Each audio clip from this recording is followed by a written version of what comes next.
Oke, assalamualaikum warahmatullahi wabarakatuh. Salam sejahtera untuk kita semuanya. Selamat pagi, teman-teman semuanya. Halo. Pagi, Pak. Ya, terima kasih teman-teman semuanya yang sudah bergabung. Tadi ada Mbak Nanda, di awal tadi juga ada teman-teman yang lain yang sudah mengawali untuk bergabung ya. Alhamdulillah sehat semuanya ya. Gimana kabarnya ini? Sudah berjalan SPK kita tak terasa ya. Semoga teman-teman semuanya dilimpahkan kesehatan dan juga kesempatan supaya kita bisa terus bareng-bareng lagi ya, bareng-bareng untuk terus mengikuti ya, ataupun juga melaksanakan perkuliahan kita di semester ini.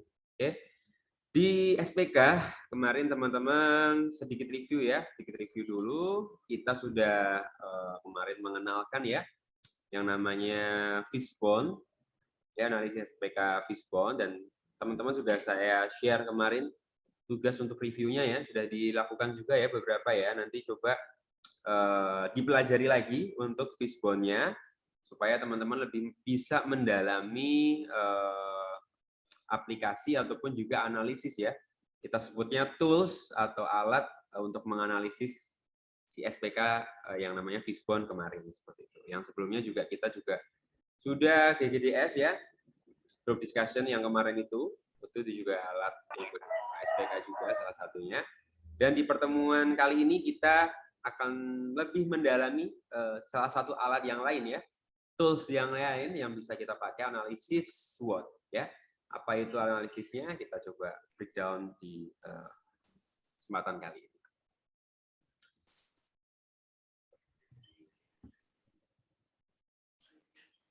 Oke, di pengenalan SPK kemarin ya, di awal kita sudah sedikit memahami ya alur ataupun juga konfigurasi dari environment-nya SPK ya. Teman-teman juga sudah cukup mengerti lah ya, di awal kemarin sudah saya tambahkan pengenalan ini. Dan seperti yang kita ketahui ya, tetap pada akhirnya kita melakukan pengambilan keputusan ya, kita sebagai manajer dan teman-teman semuanya nantinya sebagai manajer ataupun juga seorang akademisi ya, dalam menentukan atau mengambil keputusan ya, kita dihadapkan pada berbagai macam data agar kita bisa melakukan solving problem dan mengambil keputusan ya. Makanya SPK itu cukup diperlukan dan sangat diperlukan dalam pengambilan keputusan seperti itu ya. Kita ketahui kemarin ada sumber data eksternal dan internal ya. Ini kemarin sudah saya bawakan di pertemuan sebelumnya, bahwa di data eksternal biasanya kita bisa mengetahui apa ya, gambaran secara luas seperti itu. Sedangkan data internal kita sudah memiliki basis yang mana kita sudah teliti seperti itu. Misalkan ada secara akuntansi, personalia, keuangan, pemasaran, seperti itu adalah sumber data internal kita ya. Misalkan kita seorang manajer nih ya, manajer selalu menggunakan dua hal ini. Sedangkan data eksternal kita harus bisa melihat secara luasan ya, misalkan kebijakan, policy, lalu juga mungkin cuaca kalau di pertanian ya, itu harus lebih bisa kita telaah lagi. Untuk apa? Untuk nantinya semuanya kita bisa analisiskan dan kita bisa konfigurasikan untuk kita ambil keputusan yang terbaik yang bisa kita terapkan dalam suatu usaha ataupun juga misalnya kalau kita akademisi suatu analisis kita, suatu penelitian kita, misalkan seperti itu.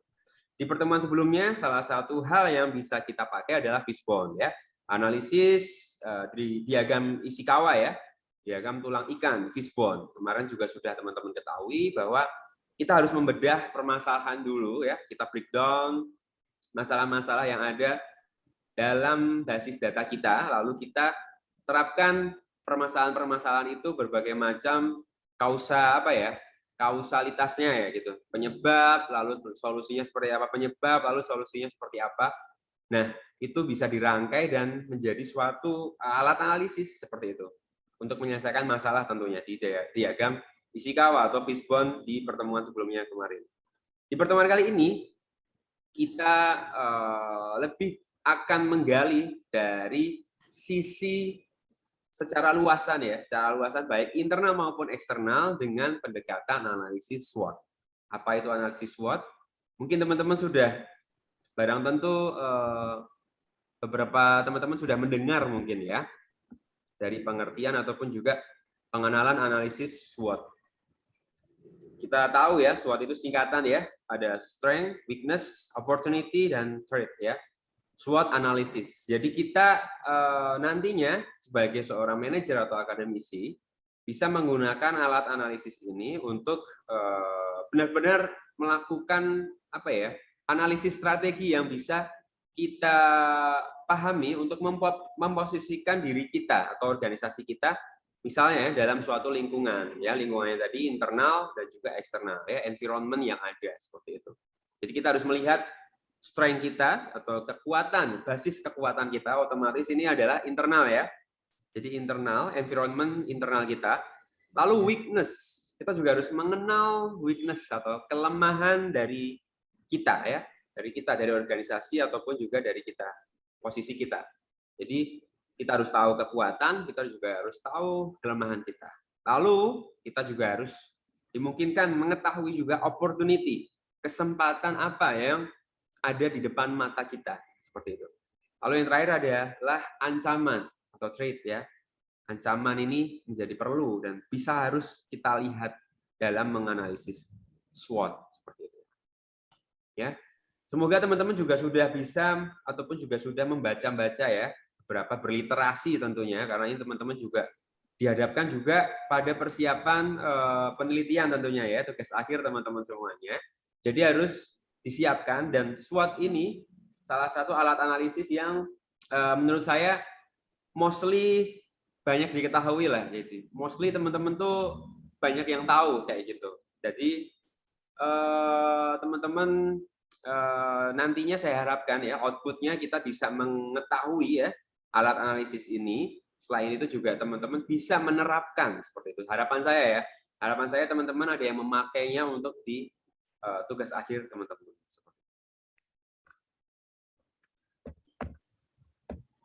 Berhubung kita tadi sudah berkenalan ya dengan SWOT ya, atau alat analisis SWOT, kita harus juga mengetahui langkah-langkah penerapan SWOT ini sendiri. Kalau dalam basis kata-katanya aja kita tadi sudah membreakdown ya, SWOT itu berasal dari internal dan eksternal ya, environment internal dan eksternal. Jadi yang pertama yang perlu dilakukan kalau teman-teman misalkan jadi manajer ataupun jadi akademisi yang menggunakan alat analisis ini untuk pengambilan keputusan teman-teman, yang paling pertama adalah identifikasikan terlebih dahulu kelemahan dan ancaman yang paling urgent ya, yang bisa diatasi secara umum pada komponen-komponen yang teman-teman mau gali seperti itu. Jadi diidentifikasi dulu, misalkan SWOT ya, strength itu ya. Apa sih, identifikasikan dulu strength-mu itu apa kayak gitu. Strength dari organisasimu itu apa? Misalkan teman-teman, kalau di pertemuan sebelumnya kita berbicara tentang, misalkan kemarin teman-teman sebagai seorang manajer kopi ya, manajer perusahaan kopi misalkan. Strength-nya apa? Oh, strength-nya kita punya specialty kopi, Pak. Misalkan aja, kita punya specialty kopi yang rasanya ini kalau dibandingkan di negara lain lebih enak kita, Pak, karena kita Arabica, Pak, misalkan. Arabica dekat dengan pegunungan, kayak gitu kan. Ini nggak mungkin bisa ditemuin, Pak, di kopi-kopi Vietnam ataupun kopi-kopi Brazil ataupun tempat lain, misalkan seperti itu. Itu namanya strength. Jadi kita udah bisa mengidentifikasi dulu ya kekuatan. Lalu weakness, kita identifikasi dulu kelemahan dari si strength-mu itu tadi, kayak gitu.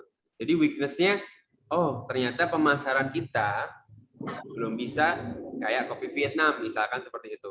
Kalau kopi Vietnam orang denger tuh langsung, oh Vietnam drip ya, saya pengen minum kopi Vietnam. Jadi lebih sudah terjual kayak gitu secara pemasaran, sudah komersil seperti itu. Sedangkan kalau dengar kopi Jawa, apa kopi Jawa misalkan seperti itu. Jadi yang paling pertama setelah kita tahu kekuatan kita, ya kita identifikasi dulu kelemahan kita. Lalu coba kita gali ancaman yang nantinya bisa mengancam tadi. Karena kita nggak punya, misalkan tadi ya, kita berbicara tentang kopi ya, pemasaran kopi kita yang lemah, brand kita kurang kuat. Ancamannya apa? Ya ancamannya kita nggak dilirik seperti itu. Konsumen nggak melirik secara langsung seperti itu ke kopi kita. Jadi kita gali lagi, misalkan ancamannya lebih, kita kualitatifkan lagi, kita gali lagi. Oh, sponsor nggak mau masuk, misalkan seperti itu. Kalau sponsor nggak mau masuk, ya investor juga susah kan, seperti itu ya. Jadi secara umum komponennya kita cek dulu kelemahan dan ancaman kita. Langkah selanjutnya, ya, kita coba perkuat lagi kekuatan dan peluang kita dengan mengidentifikasikan kedua hal tersebut.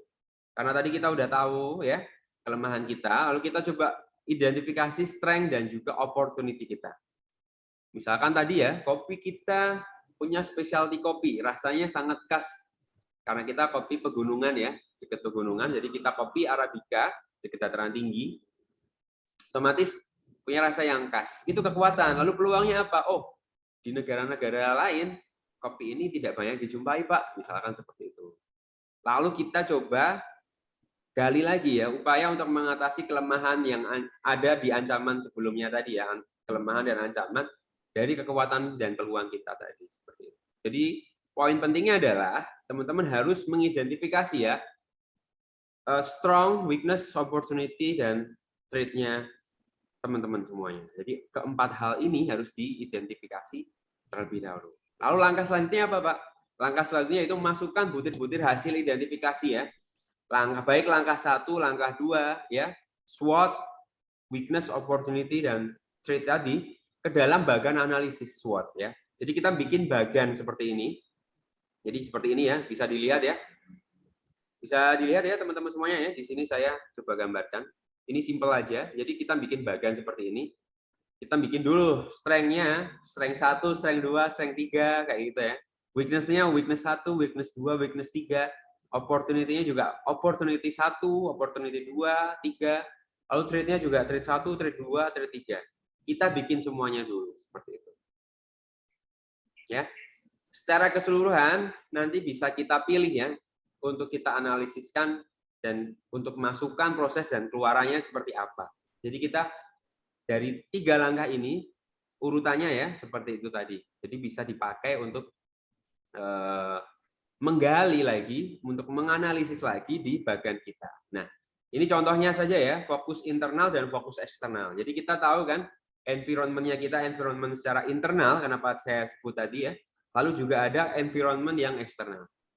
Kesemuanya ini harus kita dalami dulu teman-teman. Jadi kita udah breakdown, lalu kita memasukkan ke dalam bagian, itu kita bisa tahu kayak gitu. Nantinya kita bisa pakai untuk apa. Misalkan kekuatan, apa sih yang bisa dilakukan dengan baik dari kekuatan yang tadi misalkan kopi tadi ya, specialty kopi, apa sih yang bisa kita lakukan dengan baik seperti itu dari kekuatan yang ada.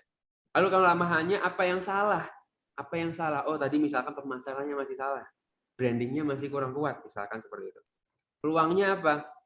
Kemungkinan kopi ini kalau dikenalin dengan pemasaran yang tepat, dengan branding yang bagus, pasti banyak yang suka kayak gitu misalkan peluangnya.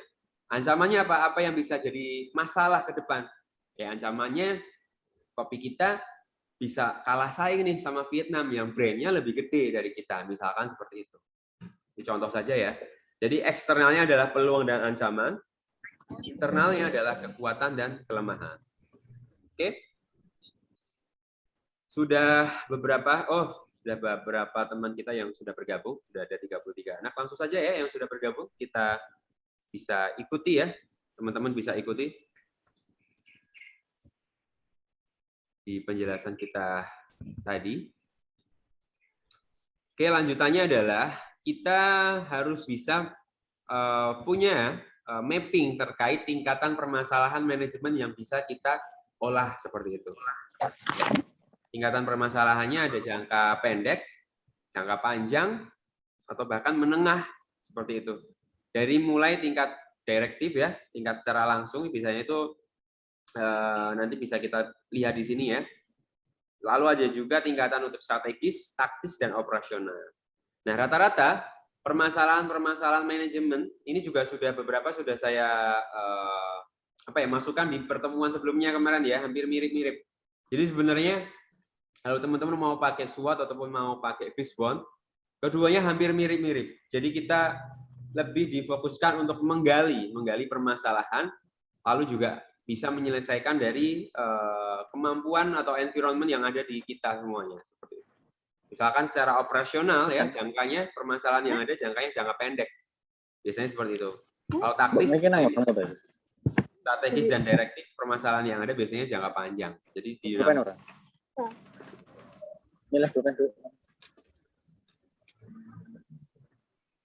Nah, ini adalah langkah SWOT yang selanjutnya ya, langkah 4 dan langkah 5 ya. Kalau teman-teman sudah memasukkan ke dalam bagan ya, masukkan dalam bagan tadi, lalu langkah 4-nya adalah bikin rumusan yang bisa kita pakai ya. Jadi rumuskan strategi yang teman-teman bisa rekomendasikan untuk menangani kelemahan dan ancaman ya, termasuk pemecahan masalah ya, dan juga perbaikan dan pengembangan lanjutan ya.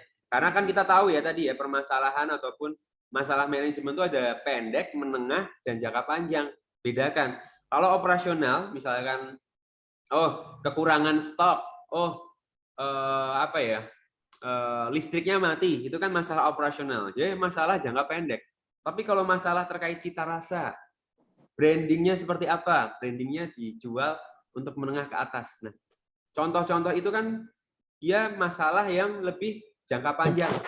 Jadi kita harus membedakan permasalahan untuk tiap-tiap kasus yang bisa kita jumpai seperti itu. Jadi coba kita rumuskan dari permasalahan yang tadi, rumusan strategi untuk masalah saat ini, lalu perbaikan ke depan dan pengembangan di masa yang akan datang. Jadi 3 hal ini menjadi kunci utama si pemecahan masalah dan pengambilan keputusan bisa berjalan secara jangka panjang dan berkelanjutan seperti itu. Lalu yang terakhir yaitu tentukan prioritas penanganan ya untuk kelemahan dan kekurangan yang ada. Susun rencana sesuai dengan tindakan yang akan dilakukan dalam strategi teman-teman semuanya seperti itu. Seperti ini ya. Jadi kita udah tahu ya untuk bagannya ya, kita masukkan satu persatu dulu.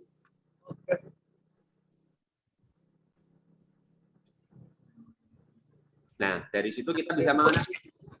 Ini sebagai gambaran saja ya, analisisnya ya, TOT-nya ya. Ketika strength lebih besar ya, kekuatan kita lebih besar daripada weakness kita. Misalkan tadi rasa kopi atau cita rasa kopi, tadi contohnya ya. Cita rasa kopi yang lebih kuat misalkan dibanding weakness kita tadi apa? Branding kita lama. Lalu opportunity kita yang lebih besar daripada trade kita atau ancaman kita. Jadi opportunity kita pasar banyak yang mencari misalkan Arabica Coffee seperti itu. Trade kita hanya brand ataupun kopi Vietnam yang menang brand. Nah, apabila S lebih dari W dan opportunity lebih besar dari trade, lalu itu akan jadi gambaran bahwa strategi kita itu memang sudah tepat dan nantinya bisa kita pakai untuk perluasan kayak gitu ya. Jadi analisis manajemen teman-teman tuh nantinya akan perluasan. Jadi ibarat kata kalau tim sepak bola ya, itu strategi menyerang harus lebih meluas lagi. Strateginya meluas lagi karena kita tahu bahwa strength kita atau kekuatan kita lebih besar dibanding kelemahan kita. Misalkan kekuatan kita tuh 70%, kelemahan kita tuh cuma 20% atau 25%. Yos kita harus lebih positif. Strategi menyerang seperti itu misalkan. Strategi menyerang. Kalau opportunity kita juga lebih besar dibanding trade kita, ya udah kita harus lebih strategi menyerang, lebih tingkatkan strategi untuk perluasan ya, lebih makro lagi. Kebalikannya ketika dirasa secara analisis nih, strength kita lebih rendah atau lebih kecil dibanding weakness kita dan opportunity lebih kecil dibanding trade kita, otomatis kita harusnya bisa untuk konsolidasi. Jadi kita lebih bisa menguatkan untuk pertahanan kita dulu. Jadi kita harus mengkonsolidasikan manajemen kita untuk kalem dulu, slow dulu. Kita benahi dulu karena weakness kita jauh lebih besar dibanding strength kita. Kalau misalkan kita bisnis kopi, rasa kopi kita juga ngalor gitu, nggak ada yang suka dan nggak terlalu enak-enak amat, ya udah strength-nya kita dibenerin dulu. Jangan ngelawan weakness dengan strength yang kecil, misalkan seperti itu. Nah, kedua hal ini teman-teman perlu identifikasi dan perlu teman-teman kalkulasikan terlebih dahulu. Nah, itulah kuncinya. Seorang manajer atau seorang akademisi kita ya bisa mengakomodasi bisa membaca ini seperti itu. Ini contohnya saja ya. Contohnya saja seperti yang saya bilang tadi, kita bikin suatu bagan dulu untuk memetakan kelemahan, kekuatan kita dan kelemahan kita, lalu peluang dan ancaman kita. Ambil ya irisan antara kekuatan S dan peluang atau O. Jadi strategi SO. Gunakan S untuk memanfaatkan O. Misalkan apa? Yang mempengaruhi kekuatan ya. Kekuatan itu kan strength. Ya, kekuatan strength itu tadi kan misalkan kita specialty kopi kita rasanya enak dan itu dicari-cari dunia. Peluangnya seperti itu. Peluangnya di dunia Arabica tuh nggak banyak. Nah, kekuatan kita ya tadi ya specialty kopi yang kita enak ya dan Arabica coffee kita ya peluangnya masih dicari banyak dunia. Kita gabungkan menjadi suatu strategi yang kuat, menjadi suatu perluasan ya. Kebalikannya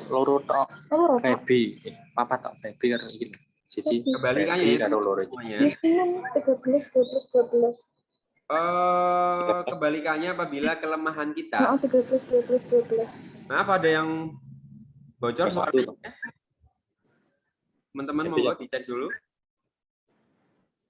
Punyanya Amir, Pak. Oh, punya Amir. EBB ya. EBB ya. Oke, sebentar saya cek dulu ya.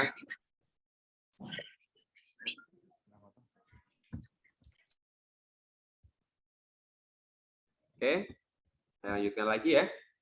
Apabila kelemahan kita ya, seperti yang tadi ya, kelemahan kita jauh lebih besar dibanding peluang kita, itu kita harus konsolidasi. Nah, titik konsolidasi biasanya itu ada di 3 titik ini. Irisan antara kelemahan dan juga peluang ya, strategi WO. Jadi WO-nya ya kita coba memperkecil weakness kita dan memanfaatkan sebaik mungkin untuk opportunity kita. Nggak mungkin dong kalau kelemahan kita masih besar, kita nggak mungkin bisa memaksimalkan opportunity kita kalau kelemahan kita masih besar. Ibarat kata kita mau nyerang tuh kurang pede gitu loh kalau weakness kita masih besar. Maka dari itu coba kita gali dulu weakness kita kurangi dulu weakness kita kayak gitu. Coba kita lebih manfaatkan opportunity yang ada dulu, konsolidasi dulu. Sama dengan ancaman perpotongan dengan ancaman dan kekuatan ya. Strategi ST, kita gunakan S untuk menghindarkan trade ya. Kita menggunakan kekuatan kita untuk menghindarkan ancaman yang datang. Dan yang terakhir adalah strategi WT, kita harus meminimalkan weakness untuk menghindarkan T. Jadi titik terakhir ini ya, ini tuh titik pahit-pahitnya kayak gitu loh. Jadi udah weakness, ketemu trade. Jadi kita analisis dulu, weakness-nya apa? Misalkan weakness kita brand kita jelek, trade-nya apa? Oh, trade-nya brand kopi Vietnam lebih keren kayak gitu, lebih laku kayak gitu. Ya udah, 2 ini coba dianalisis. Itu paling harus bisa kita konsolidasikan atau kita bisa bertahan dulu dari 2 hal ini, W dan T ini seperti itu. Dan kesemuanya tadi adalah faktor internal dan faktor eksternal dari data yang kita olah seperti itu teman-teman semuanya. Karena kita kan tahu ya, dalam pengambilan keputusan, teman-teman kalau masih ingat ya, siklus keputusan rasional ya, teman-teman kalau masih diingat kemarin di awal ya, pengambilan keputusan itu tentu pasti berdasarkan 2 hal. Ada keputusan yang pengambilannya dengan rasional, ya dengan rasional kita ya, dengan logika kita biasanya. Lalu dengan intuisi, ada hal yang bisa kita lihat dan ada hal yang tidak bisa secara kasat mata kita lihat dengan intuisi biasanya. Jadi ada invisible hand kita yang bisa kita terapkan seperti itu. Ya, ini kemarin juga sudah di awal-awal sekali ya, di awal pertemuan lalu kita sudah bisa lihat bahwa teman-teman seorang manajer yang sukses biasanya ya, seorang CEO sukses, Steve Jobs ya. Kalau teman-teman yang paling dekat dengan teman-teman mungkin di Facebook, Mark Zuckerberg, lalu teman-teman yang lain, even itu ya sudah tua. Jadi ini tolong diingat teman-teman semuanya ya. Kesuksesan teman-teman itu pada dasarnya tidak diukur dari umur teman-teman. Jadi teman-teman misalkan kita melihat teman-teman kalau muda itu lebih punya semangat. Jadi kesempatan untuk meraih kesuksesan itu semakin terbuka. Tapi yang sudah tua pun juga bisa saja sukses itu di usia tua kayak gitu. Jadi kesuksesan seseorang tidak bisa diukur dari umur. Karena apa? Kita bisa melihat ya dari misalkan dari Mark Zuckerberg, Steve Jobs. Mungkin dari muda sudah sangat-sangat survive untuk menggunakan rasionalitas dan instingnya mereka untuk bisnis ya. Bahkan Steve Jobs saja sering jatuh bangun karena intuisinya yang kadang tidak sesuai seperti itu. Meskipun secara rasionalnya beliau keren sekali ya gitu, bikin Apple dan sebagainya. Bayangkan teman-teman kalau di usia tua seperti Kolonel Sanders, mungkin kalau teman-teman sering ke KFC, nah ada kakek-kakek mbah tua yang ada di depan yang jadi logo ikoniknya KFC, tahu dia suksesnya di umur berapa, dia memulai kesuksesan atau memulai bisnis ataupun memulai usaha yang sukses di usia 50 sampai 60 tahun. Beliau seorang pensiunan tentara, bayangin, Kolonel Sanders. Jadi contoh bahwa kita bisa sukses dimanapun dan kapanpun usia kita. Jadi tinggal teman-teman aja nih, mau menggunakan rasionalitas teman-teman atau intuisi teman-teman untuk menjadi sukses dan mengambil keputusan-keputusan yang tepat dengan SPK teman-teman semuanya, itu tinggal teman-teman semuanya ya. Karena keputusan rasional dan keputusan berdasarkan intuisi, keduanya itu saling berkaitan. Mungkin kalau teman-teman coba gali lagi teman-teman contoh-contoh kisah inspiratif dari teman-teman ataupun juga dari tokoh-tokoh dunia ya yang sukses. Jangan pernah membandingkan, oh hidup dia lebih enak, oh dia deket seperti ini dengan ada privilege-nya, oh selalu ada oh-nya. Tapi ke depan, kalau teman-teman coba gali ya, teman-teman gali, itu kunci utama adalah dalam persepsi diri teman-teman semuanya. Jangan pernah sabotase diri teman-teman sendiri ya. Karena kemampuan berkembang teman-teman, itu antara teman-teman yang satu dengan teman yang lain itu berbeda-beda. Tapi jangan pernah remehkan diri teman-teman semuanya. Jangan pernah sabotase. Jangan pernah sabotase diri teman-teman. Ambillah keputusan rasional yang tepat, ya. Ambillah keputusan intuisi dari teman-teman yang tepat. Koordinasikan keduanya menjadi keputusan terbaik teman-teman. Hal ini coba diingat selalu, dibawa teman-teman nanti ketika teman-teman sudah lulus ya. Sudah ke hutan belantaranya dunia teman-teman pada kenyataan seperti itu. Karena di dunia perkuliahan mungkin masih hanya soal misalkan, oh Pak, saya mau mencoba PKM Pak, biar nanti sukses PKM-nya lolos, keren. Seperti itu. Oh Pak, saya mau usaha sampingan Pak, hanya sampingan saja kayak gitu. Tapi ketika teman-teman lulus, membawa gelar sarjana, membawa harapan dari Bapak Ibu teman-teman semuanya, coba konsolidasikan tentang rasionalitas teman-teman ya dengan intuisi teman-teman. Pakai untuk basis pengambilan teman-teman, pengambilan keputusan teman-teman. Entah itu keputusan untuk bisnis, keputusan dalam bekerja, semuanya ataupun yang paling mungkin sangat-sangat terbuka di era saat ini, keputusan dalam berwirausaha. Gali lagi potensi teman-teman. Contoh saja Mark Zuckerberg juga menggunakan ini.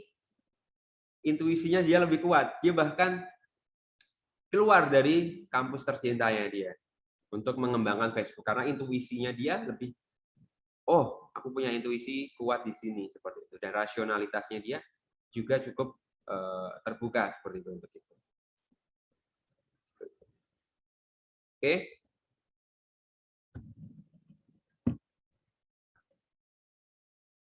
Nah, ini adalah gambaran juga ya, keputusan dengan intuisi. Jadi tadi sudah saya gambarkan juga ya, bahwa ketidakpastian kita dalam mengambil kesempatan ataupun juga melihat peluang ya. Kalau kita berkaca dalam SWOT tadi ya, melihat peluang itu pasti banyak yang tidak pasti, kompleks dan dinamis. Lalu juga ada persaingan yang sangat-sangat ketat sekali, dan berbagai macam hal itu sangat-sangat membatasi diri kita. Dari situ kita akan terbangun kecemasan. Otomatis kalau kita sudah cemas, kita akan berpikir seperti itu ya. Kecerdasan kita, persepsi kita akan kita munculkan. Kalau kita sudah menggunakan kecerdasan kita, mengolah persepsi kita dan falsafah kita ya. Nanti intuisi, logika itu bisa diolah. Dan outputnya biasanya rasanya tidak enak. Jadi nikmatin aja dulu rasanya. Memang rasanya nggak enak. Aduh, pusing Pak. Aduh, males Pak. Aduh, kok gini Pak? Kok bisa gitu Pak? Memang rasanya nggak enak. Tapi di situ itu adalah tanda. Jadi kalau teman-teman udah stuck, otaknya udah berjalan, itu tanda intuisi logika teman-teman itu bisa bekerja atau mulai bekerja. Nantinya mostly nih kebanyakan, nantinya harapannya keputusan yang ada bisa kita ambil dengan baik dan bisa menghasilkan suatu hal ya. Baik itu hal baik ataupun hal buruk, sukses ataupun tidak, hasil itu harus kita terima. Puji celah harus kita terima seperti itu. Tapi jangan sampai hiraukan ya. Semua hal itu merupakan suatu keputusan yang bisa kita ambil dengan intuisi. Jadi environment yang kita lewati tadi itu merupakan suatu perjalanan intuisi kita, seperti itu. Perjalanan rasionalitas kita. Jadi jangan pernah kalah ya, jangan pernah kalah dengan rasa tidak enak, rasa cemas, karena itu semuanya itu tanda bahwa teman-teman udah mulai mengaktifkan intuisi logika dan juga kecerdasan teman-teman semuanya. Sama halnya dengan logika ya. Bedanya dengan logika adalah dalam logika kita sudah bisa membuat ya, memapping. Kalau kita pakai SWOT tadi, kita bisa memapping alternatif strategi yang bisa kita pakai. Lalu menetapkan kemungkinan-kemungkinan yang bisa kita lakukan kayak gitu. Bedanya dengan logika kita bisa melakukan semuanya itu terplanning seperti itu. Beda dengan intuisi tadi, rasanya hanya lebih ke feeling saja. Aduh, feelingnya jadi nggak enak, nggak mood. Itu. Tapi kalau kita punya planning yang tepat, kita bisa mengolah dan juga bisa mengaplikasikan dengan lebih smooth seperti itu. Dan nantinya hasilnya juga teman-teman bisa gambarkan dan bisa harus diterima. Oke, mungkin SWOT kita di pertemuan kali ini hanya cukup itu dulu ya. Apabila teman-teman ada yang mau disampaikan, silahkan. Setelah sesi ini akan saya share sesi diskusi kita. Oke, terima kasih. Jangan kemana-mana dulu ya. See you on this. Sebentar. See you on this meeting ya. Kita tunggu dulu setelah sesi